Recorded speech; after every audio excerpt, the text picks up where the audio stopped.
Party इस समय चुनाव के चलते हुए बौखलाई हुई है। उसकी हार उनको स्पष्ट नजर आ रही है। जी नमस्कार, पंजाब केसरी टीवी पर आप सभी दर्शकों का स्वागत है और इस समय हम मौजूद हैं कुरुक्षेत्र लोकसभा से जो उम्मीदवार हैं इंडिया गठबंधन के और आम आदमी पार्टी के पूर्व राज्यसभा सांसद सुशील गुप्ता जी। गुप्ता जी, पहले तो स्वागत है आपका पंजाब केसरी पर। जी नमस्कार। गुप्ता जी, पहले भी आपका एक इंटरव्यू इसी तरह चलते चलते गाड़ी में किया था जब आप चीका पहुंचे थे। बात करें आज जो है बीजेपी के हरियाणा सरकार में पब्लिसिटी एडवाइजर तरुण भंडारी जी, उन्होंने कहा है कि आप बाहर के प्रत्याशी हैं। इसी तरह से अभय चौटाला को लेकर भी उन्होंने कहा है और नवीन जिंदल को लेकर उन्होंने कहा कि अब तो उनका जो केस है, कोयला केस जो है वो अब कोर्ट में विचाराधीन है, इसलिए उनका कोई मामला अब पेंडिंग रहता नहीं है। इस तरह से मतलब वो उनका जो दाग थे वो साफ हो गए हैं। कब साफ हुए तरुण भंडारी जी बताएंगे? कौन सी तारीख में कोर्ट ने उनको बरी किया? बीजेपी ने उनको कब बरी किया? उनकी वॉशिंग मशीन से वो कब निकले? कौन सी वॉशिंग मशीन के धुलाई होकर वो दाग साफ हो गए? तरुण भंडारी जी ज्यादा स्पष्ट कर पाएंगे। जी जी गुप्ता जी, बात करें, एक आरोप लगा है कांग्रेस के ऊपर, लगभग 1823 करोड़ रुपए का जो इन्होंने लगाया है आरोप कि ईडी ने पैसा लेना है, और दूसरी तरफ 4600 करोड़ रुपए का कांग्रेस ने भी आरोप लगा दिया है कि कांग्रेस बीजेपी ने ये पैसा भरना है। तो जो अगर बात करें इस मामले को लेकर तो किस तरह से देखते हैं इसको? देखिए, भारतीय जनता पार्टी इस समय चुनाव के चलते हुए बौखलाई हुई है। उसकी हार उनको स्पष्ट नजर आ रही है। 2 सिटिंग मुख्यमंत्रियों को गिरफ्तार इतिहास में पहली बार किया गया है। जी जी और भी चुनाव आचार संहिता लगने के बाद तो गुप्ता जी, एक मुख्य राष्ट्रीय दल कांग्रेस के अकाउंट को सीज कर दिया गया जी ताकि वो चुनाव ना लड़ पाए। जी ये चुनाव के दौरान इस प्रकार की बदले की कार्रवाई से काम करना, जी ये दर्शाता है कि भारतीय जनता पार्टी बौखला चुकी है जी और अपना अस्तित्व खोते जा रही है। कांग्रेस के जो राष्ट्रीय कोषाध्यक्ष हैं अजय माकन जी, उन्होंने भी आरोप लगाया कि उन्हें एक तरह से पंगु बनाया जा रहा है आर्थिक तौर पर। बिल्कुल, अगर किसी के बैंक अकाउंट चुनाव के चलते सीज कर दिया जाए, वो अपने चपरासी की भी तनख्वाह देने में असमर्थ हो, तो पंगु बनाया जाता है। स्पष्ट नजर आता है। तो नवीन जिंदल को लेकर किस तरह से देखते हैं आप कि कहा जा रहा है कि मुकाबला जो है नवीन जिंदल और अभय चौटाला में होगा, ये लोग कह रहे हैं, कुछ लोगों की खास तौर पर बात आई है। और जबकि जिस तरह से आपकी जनसभा हमने देखी, जनसभा में आपके साथ लोग जुड़ रहे हैं, किस तरह से परिणाम क्या होंगे? क्योंकि तरुण भंडारी ने कहा कि 10 की 10 लोकसभा सीटें हम जीतेंगे।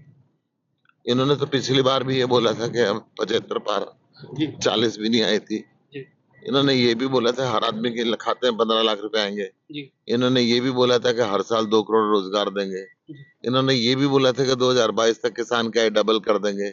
इन्होंने ये भी बोला था कि एमएसपी की गारंटी का कानून संसद में लेके आएंगे। कोई बात इनकी पूरी हुई क्या? ये महाझूठ है।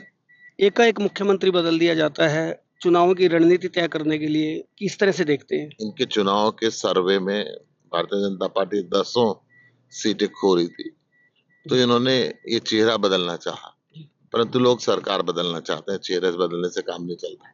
जी जी तो एक कुछ चेहरे जो है बीजेपी ने शामिल किए हैं, जिस तरह से रणजीत चौटाला जो है वो रहे हैं, मंत्री भी रहे हैं वैसे तो हरियाणा प्रदेश में, उन्हें हिसार सीट से उतारा गया। इसी तरह से और जो अन्य चेहरे उतारे गए हैं, क्या जो लगता है कि बदलाव की स्थिति बनी रहेगी या बीजेपी का फिर से प्रभुत्व जागेगा? 10 साल की 10 डबल इंजन की सरकार, जी नारा 400 पार जी और 10 में से 6 कैंडिडेट उधार।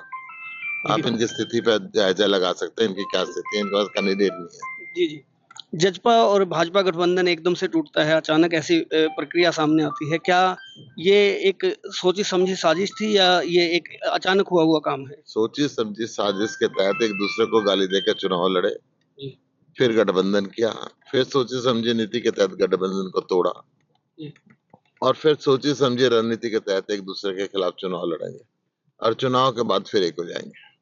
कुरुक्षेत्र लोकसभा चुनाव को लेकर आप अभी भी 9 बजे हुए हैं और इस समय भी जो लगे हुए हैं फील्ड में, किस तरह का रुझान है लोगों का? एक एक गांव का एक एक व्यक्ति, शहर का एक एक व्यक्ति अब भारतीय जनता पार्टी से नफरत करता है। वो नफरत की राजनीति के बजाय काम की राजनीति को पसंद करता है। आज बीजेपी ने जो नवीन जिंदल को उतारा है, दुर्भाग्य ये कहते हुए कि वो सांसद जो 10 साल तक यहाँ सांसद रहे और 10 साल से अब सांसद नहीं है, परंतु यहाँ पे कोरोना आया वो नहीं दिखाई दिए, जी बाढ़ आई वो नहीं दिखाई दिए, जी महामारी फैली वो नहीं दिखाई दिए। तो कैसे वो जनता को अपना बनाएंगे? आज हाथ खड़े करके लोग बता रहे हैं जी कि किसी के घर में आग लग जाए, जी एक्सीडेंट हो जाए, तूफान आ जाए, जी नवीन जिंदल से संपर्क साधने का किसी के पास कोई रास्ता नहीं है, जी क्योंकि वो बहुत बड़े उद्योगपति हैं। जी लोगों के संपर्क से बाहर, लोगों को एक ऐसा सांसद चाहिए जो उनके बीच में रहे, जी उनके दुख दर्द में शामिल हो जी और देश की संसद के अंदर अपनी आवाज उठा सके। जो व्यक्ति खुद ही डरा हुआ हो, जी जिस व्यक्ति के ऊपर ईडी के दबाव हो, जी तो वो देश की जनता की आवाज नहीं उठा सकता, क्षेत्र की जनता की आवाज नहीं उठा सकता। जो कोयला घोटाले वाला मामला था वो हालांकि कोर्ट में अभी विचाराधीन है, उसको लेकर क्लीन चिट तो नहीं मिली है, तो क्या यही दबाव बनाकर बीजेपी ने नवीन जिंदल को मैदान में उतारा है? कुरुक्षेत्र की जनता का यही कहना है कि ईडी की कार्रवाई के डर से वो कुरुक्षेत्र के मैदान में आए। तो एक अंतिम सवाल, अपनी जीत को लेकर कितने आश्वस्त हैं आप? 100% आश्वस्त हूँ, मुझे कहीं से कोई चैलेंज नहीं लग रहा। जी एक तरफा चुनाव लग रहा जी है और इस एक तरफा चुनाव के अंदर जी कुरुक्षेत्र लोकसभा के लगभग 950 गांव, जी 150 शहर के वार्ड, सबकी तरफ से पूरा प्यार मिल रहा है। जी जी जी शुक्रिया।